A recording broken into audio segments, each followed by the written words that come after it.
Hi, Addy. Welcome to lesson number 82. Today's lesson is going to start on page 440. Oh, but you just have your hand out. So you'll notice it's page 440, so that's okay. Today we're going to talk about something that is new, but I think you're going to be really good at it. You know why? Because you are an expert at the Rubik's Cube. And that is going to help you be an expert at these types of math problems, because we're going to be talking about volume, which is sort of the amount of three-dimensional space that a rectangular prism takes up. And a rectangular prism is just a 3D shape of a rectangle, but it could also be a cube, just like a Rubik's Cube. So you are going to be good at this. I can tell. Let's jump right in, okay? First, let's do this little comic, because this teacher looks like he's also teaching about volume of a rectangular prism. He's got a picture here like the one I just drew, and he's got it labeled length and width and height. We're going to find out what all of those things are. And this girl's asking a question. What if someone hits the mute button? I think she's thinking of a different kind of volume, don't you? Maybe she's thinking this is a remote, maybe, and they're talking about volume on the TV. That's not exactly what we're going to talk about today. We're going to talk about a different kind of volume, how much space something takes up. So this is really cool. So we'll start out with mental math, your favorite. Well, I don't know if it's your favorite, but I know that you're really good at it, so we'll go with that. Okay. The first thing we're going to do is we're going to count by 25s, from 25 to 400. Woo! That's a lot of counting. You know what it reminded me of, though? If we're counting by 25s, it's kind of like counting by quarters. So you can think of this as like 25 cents or a quarter, and maybe this would be all the way to $4 or 400 cents, right? So you can think about it that way. That's why I put Homer here picking up quarters off the floor. So here we go. Let's count by 25s. We'll start with 25, 50, 75, 100, 125, 150, 175, 200, 225, 250, 275, 300, 325, 350, 375, and 400. Sweet, we did it. Okay, let's do the next of mental math. And I have some beautiful pictures of rain. Why? Because we are in the month of April now. April showers bring May flowers. And what do May flowers bring? Pilgrims, right? Like the Mayflower. Get it? Okay. We'll just go with April showers. I actually love the rain. I think the sound is super relaxing. So let's relax while we do this mental math. The first one is 20 times 20. Write your answer. How many zeros is your answer going to have? Is that how many? All right, let's do B. What is 284 minus 150? Is it easier to see if you write it like that? Okay. What about C? 199 plus 299. How could you make that easier? $2 plus $3? What would you have to subtract? D, what is 1/3 of $7.50? Now, this problem seems a little hard, but I know that if it were like 75 cents, I could divide that into thirds, right? Because that would be 3/4. So what about if it's $7.50? What would it be then? Okay, E, let's do 2.5 times 10. You're going to have to move that decimal one way or the other. Okay, F.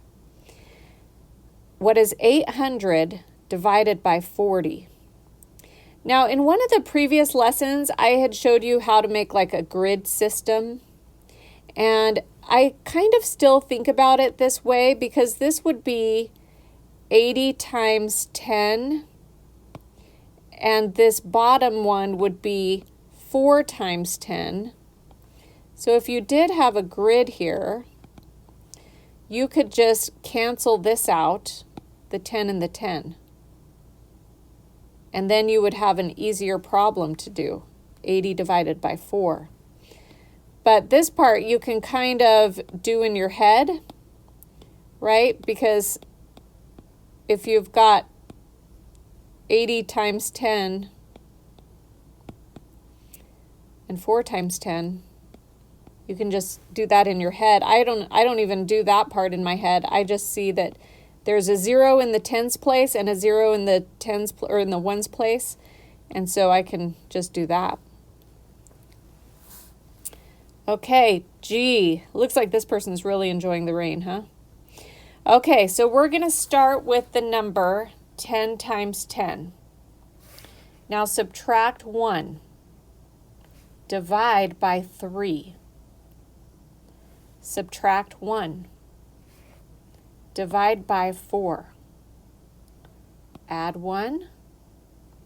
And then divide by 3. What did you get?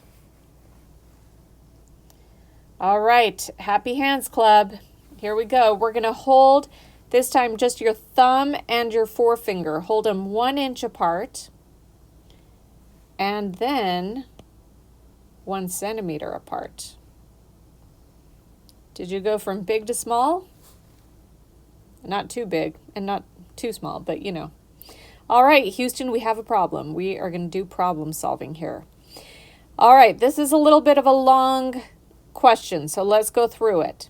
After 3 games, so we have Beth here, and she's bowling. After 3 games of bowling, her average bowling score was 110. The score for her 4th game, so she played another game, and she got 115. And then she played a 5th game, and she got 120. What was her average score for all 5 games? Okay, that's tricky. And some of your friends are going to get tricked by this because they're going to forget. You're not just averaging 110, 115, and 120. Because this first one is going to count 3 times, right? So it's like she had game 1, average score. Game 2, average score. So you have to actually average all of the games. And then there's going to be 3, and then, well, I got to move Hal down. 3, 4, and 5. Okay, so you're going to have to average all of these. So you figure it out. Remember how you average. You add them all up and you divide by the number of things that there are. So add them all up and then you would divide by 5 because there were 5 games. Not just 3, even though they just told you 3 scores. I think that's the tricky part that they want you to figure out. But I'll let you do it. This still makes me laugh. Remember when Hal got so superstitious about his bowling game? So he tried to do everything the same. All right, let's jump into the new concept because I think you're really going to like this one. And today's concept is all about volume. And the way we define volume is of a shape is the amount of space that a shape occupies, or the amount of space that it takes up. And volume has certain units that are going to be cubed, because it's, the way you can think about it is it's kind of like it's a 3-dimensional shape. So whatever the units are, like inches, is going to be cubed. Or feet, it's going to be cubed. Another way to write it is cubic feet, cubic inches, cubic centimeters, whatever it is. So the number is cubed, or 3 times. And we're going to figure out why it has to be cubed in today's lesson, okay? So we're going to learn how to calculate the volume of a rectangular prism. And first I want you to imagine it. These are some examples of a rectangular prism. These are kind of more cubes, but a square is just a very specific version of a rectangle. So you can think about it as the same thing. This might be like a cubic centimeter, maybe like a small piece of ice. So it's got this way, a measurement this way, a measurement this way, and a measurement up. And if you know those three measurements, then you can figure out the volume of it. Same thing with these blocks. Now the blocks are a little bit bigger than a small ice cube, so they might be measured in cubic inches. And there's a face to it, so you've got this measurement, and then the one backwards that it's hard to see there, but like right there. So this and this, I guess those would be the three measurements, okay? Cubic inches in that example.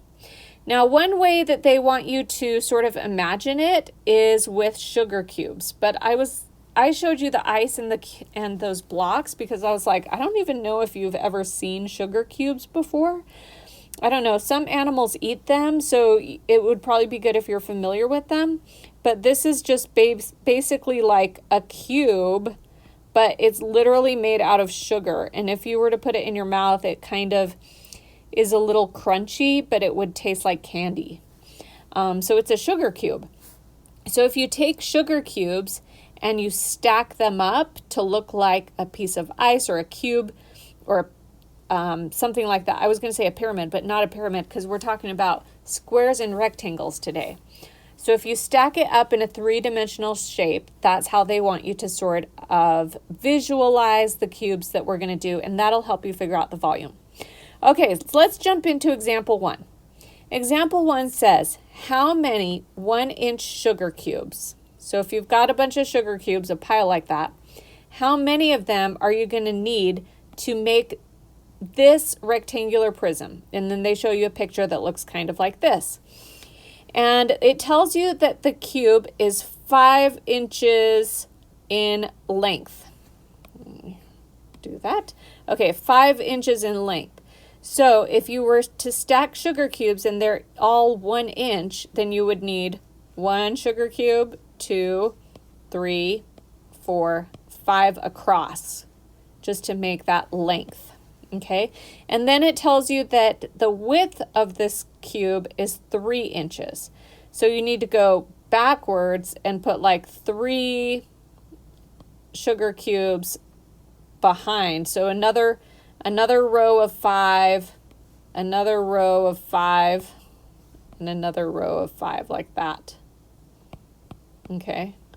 So that's how they want you to visualize it. And then you have to start stacking some on top. And you have to stack them so they're 4 inches high. So you would need 1, 2, 3, 4.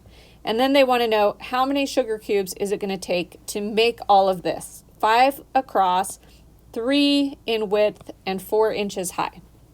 Okay, so let's figure out how to make a cube that looks like that. Now, the first thing that we have to do is make the base of it. So the base of it is going to be 5 sugar cubes in length. So we did that, 1, 2, 3, 4, 5. But now it wants you to make them 3 inches deep or 3 inches wide. So it wants this 1, 2, and 3 there. So you actually need 5 and 3, and you can tell if you tilted this towards you, it would look like a multiplication table. So how many sugar cubes do you need just to make the base of it or the bottom layer of the prism? This is called the base. And it's just the bottom layer. And you can think of it as the area of that bottom layer.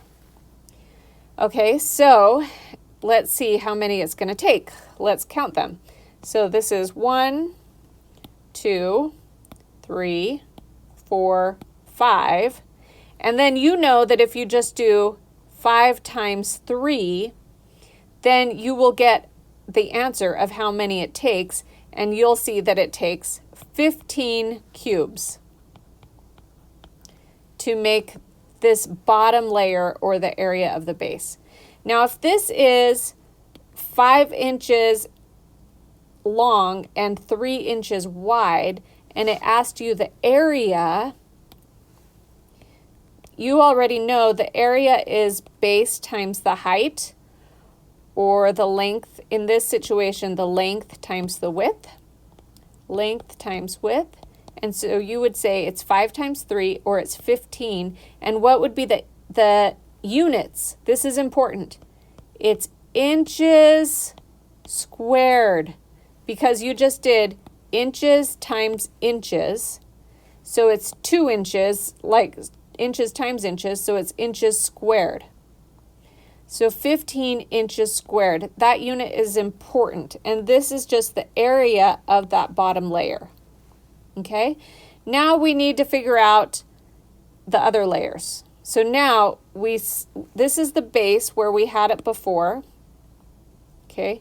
And now we have to stack sugar cubes on top of each other so they're 1, 2, 3, 4 high. Okay, so now if you have 15 on the bottom layer and you have it 4 high, I think you can figure out that how many sugar cubes would we need for that. It would be 15 for the bottom layer times 4 high. So the answer would be you would need 60 sugar cubes. I'm going to put sugar cubes because those are sort of the units that they asked us for. But if I did tell you that this was 5 inches, because each sugar cube measures an inch, and this is 3 inches, and then I've got one more measurement. Look over here. This is 4 inches. Now, what's the units going to be? It's going to be inches times inches times inches, and it's going to be 60 inches, not squared, cubed. Because now we have a 3-dimensional structure. We multiplied 3 units together, inches times inches times inches, that makes inches cubed. And whenever you see an answer that is inches cubed, centimeters cubed, feet cubed, miles cubed, whatever it is, you know that they are talking about volume, because that is a unit of volume whenever it's anything cubed. Okay, so now that's cool. Now you know that anytime you have a rectangle or a cube, you can calculate the volume of it by multiplying the length times the width times the height. It's the same as if it were made out of sugar cubes. Whatever the unit is, you can do length times width times height. And that, turns out, is always the formula for volume. Volume is length times width times height. And I am going to put that in a major thought bubble, because this is a formula that you definitely have to know. This is going to be on every AP test, every SAT test that you take for the rest of your life. Zach is doing these problems. Volume is length times width times height. And that you must know. So whenever someone says volume, you'll be like, oh, volume, length times width times height. As long as it's the volume of a cube or a rectangle. Volume is length times width times height. Okay, you're an expert at this, right? Because you are a Rubik's Cube expert, just like that lady. You could do it in your sleep, probably. All right, let's do example number 2. So we're going to have to turn the page and jump to example 2. And it says, what is the volume of a cube? So already I know, that's all they had to tell me. And I know what my answer is going to be. It's going to be something cubed. If I get something squared or just centimeters, then I did something wrong, right? Because they asked for volume. And so no matter what, my answer has to be in some sort of units cubed. Okay, what is the volume of a cube? So that's useful to know too, because it's not a rectangle where it has different dimensions. A cube is perfect. All of the length and the width and the height is the same, just like a Rubik's Cube. Okay, so what is the volume of a cube whose edges are 10 centimeters long? So if the edges are 10 centimeters long and it's a perfect cube, it's going to be something that looks like this picture. And they drew this picture in a certain way so that you can sort of imagine those sugar cubes again. Now the base is going to be 10 centimeters because they told us that it's 10 centimeters. Okay, so what is this length going to be? Well, if it was a rectangle, we wouldn't know for sure. But because they told us it's a cube, then we know that this is also 10 centimeters. What about the height? The height is also going to be 10 centimeters. So they want you to imagine the sugar cubes, like you're kind of stacking them here, 10 across. Now it's going to be 10 deep. And not only that, but you are going to need 10 layers. So your length and your width and your height is going to be 10 times 10 times 10. Okay, so if I write that out, I always write the formula first. Length, width, height. Then I start substituting. My length is 10 centimeters. My width is 10 centimeters. And my height is 10 centimeters. Okay, now remember, when you're doing something like this, you can multiply the numbers. So 10 times 10 times 10. And what do you get? 10 times 10 is 100, plus another 10, add another 0 is 1,000. Then we multiply the units. Centimeter times centimeter times centimeter is going to be centimeters cubed. And that is my volume. Sweet! We did it! Easy peasy, right? All right, let's do the next example. Example 3. Look at this kitty. Volume. Pump up the volume. We're not talking about that kind of volume, kitty. Thank you, though. We're talking about a different kind of volume. It says, find the volume of a rectangular prism. Okay, so this is not a cube. This is a rectangle, but it's a prism. And so the word prism means that it's a 3D shape. Okay, so something like that. Find the volume of a rectangular prism that is 4 feet long. 4 feet. Units are important. I want you to keep track of the units. 3 feet wide. So where does that go? Right here. 3 feet and 2 feet high. Doesn't matter where you put it because it could be there, but it also could be here. It doesn't matter. 2 feet. If it's a rectangle, it should be the same, right? So I'll just put it in one of those spots. All right, so step 1, write the formula. Why do I write it every single time? Because it makes it stick into my brain, and I want a formula to stick into my brain, and it makes me sure that I get it right. Okay, so volume is length, which is 4 feet, width, which is 3 feet, height, which is 2 feet. So I just basically plugged this in for the length, I plugged this in for the width, and I plugged this in for the height. This is a very complicated problem if you stop and think about it. This is the kind of stuff Zach is doing for sure. All right, so let's multiply all the numbers together. 4 times 3 is 12, times 2 is 24. Now, we don't want to forget about the units. The units are feet times feet times feet. That's a lot of feet. In fact, it's cubed. 24 feet cubed. That's my final answer. Feet cubed, that the book points out here that this is the same as cubic feet. All right. Easy peasy, right? That's it. Have fun doing your volume problems. Did that trick you into thinking that the volume was going up on your iPad? All right, Addy, have a great day. Love ya. Have fun doing your math. Bye.